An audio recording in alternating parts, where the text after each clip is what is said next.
आपके धान में क्या समस्या हो रहा है? ये ऊपर से काट रहा और उजला उजलापन दिखाई दे रहा है, जैसे में देख सकते हैं आप। अच्छा अच्छा, ये दवाई आप लाए हैं? जी। हाँ, तो ये जो दवाई आप लाए हैं ये दवाई आपका काम करेगा। नमस्कार किसान भाई, आज हम आपसे बात करेंगे आपकी सबसे बड़ी समस्या जो धान में होती है। आप देख पा रहे होंगे वीडियो में कि किस तरह से जो कीड़े हैं वो धान को चाट गई है। धान जब चाटता है तो क्या होता है, ऊपर का जो पत्ती है इसको ये ऊपर के पत्ती को तोड़ देता है, यानी ऊपर के पत्ती से काटते जाता है और वाइटिस जो है होते जाता है, वाइट होते जाता है। तो क्या इसको कहते हैं पत्ती लपेटक या पत्ती कटर कहते हैं।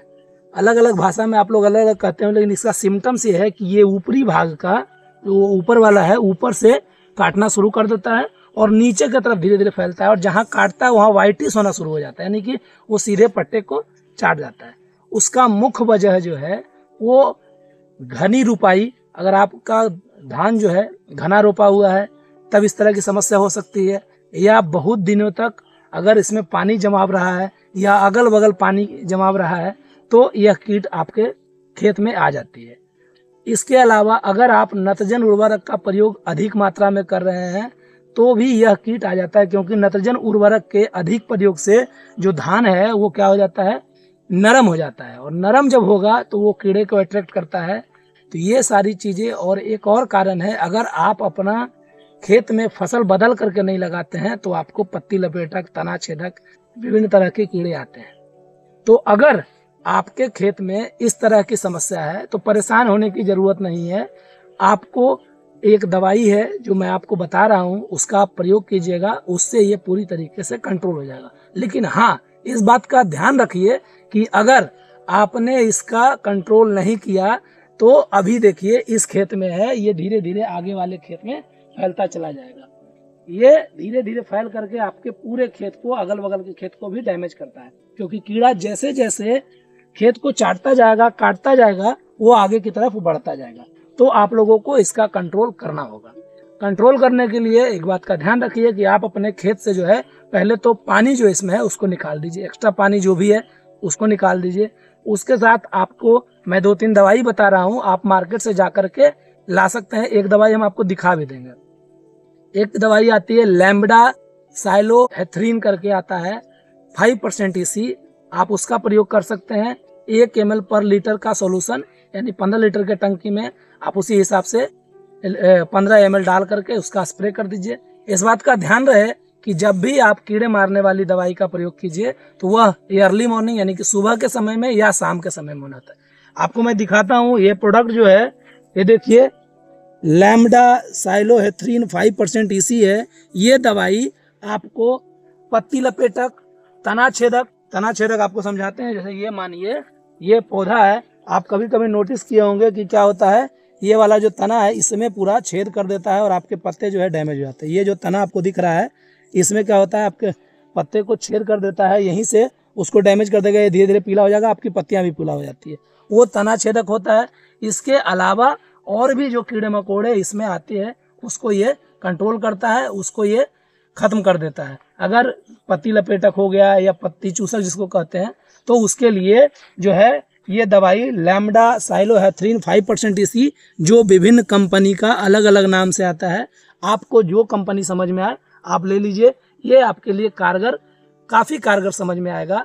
इसका 1 ml पर लीटर के हिसाब से आपको सॉल्यूशन बनाना है। इसके अलावा आप क्यूनिलोफॉस करके आता है 25% EC, उसका भी आप प्रयोग कर सकते हैं। क्यूनिलोफॉस का प्रयोग 2 ml प्रति लीटर के आपको हिसाब से करना है, यानी 15 लीटर की टंकी है तो आपको 30 ml उसका प्रयोग करना होगा। इसके अलावा आप क्लोरपायरिफॉस का भी प्रयोग कर सकते हैं, उससे भी ये कंट्रोल हो सकता है। लेकिन सबसे कारगर दवाई आपको इसमें लैम्बडा साइक्लोहेथ्रिन काम करेगा, क्योंकि ये दवाई जो है श्वसन तंत्र में चला जाता है और उसको नाकामयाब कर देता है, जिससे ये काफ़ी इफेक्टिव है। तो आप इस दवाई का प्रयोग कर, ये दवाई जो है लैम्बडा साइक्लोहेथ्रिन है, 5% EC करके आता है। इसका काम है तना छेदक, पत्ती लपेटक, पत्ती काटने वाली या जो भी इसमें और भी कीड़े मकोड़े होते हैं, इसको पूरी तरीके से ये समूल नाश कर देगा। ये काम ही है सिंथेटिक पैराथ्रोनाइड है, इसका काम है नर्वस सिस्टम में जाकर के उसको सीधे कंप्लीटली नॉकडाउन कर देना, यानी इसको मार देना। लेकिन ये दवाई जो है इसका परसिस्टेंसी लंबे समय तक रहता है। तो इसका प्रयोग करने के बाद अगर आप अनाज वाली फसल में कर रहे हैं या सब्जी वाली फसल में कर रहे हैं तो इस बात का ध्यान रखिए कि उसका तुरंत उपयोग आप नहीं कर सकते। आप धान के इस अवस्था में कर रहे हैं, इसके लिए ये दवाई सेफ है।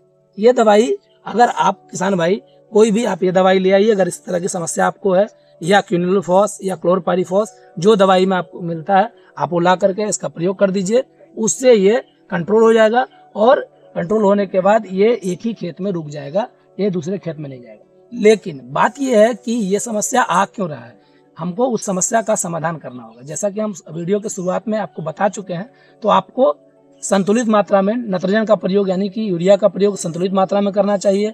बुआई के समय इस बात का ध्यान रखिए कि खेत में जो लगाया गया है वो ज़्यादा गहरा ना हो, गहरा मतलब नज़दीक ना हो, ज़्यादा पौधे नहीं लगा होना चाहिए।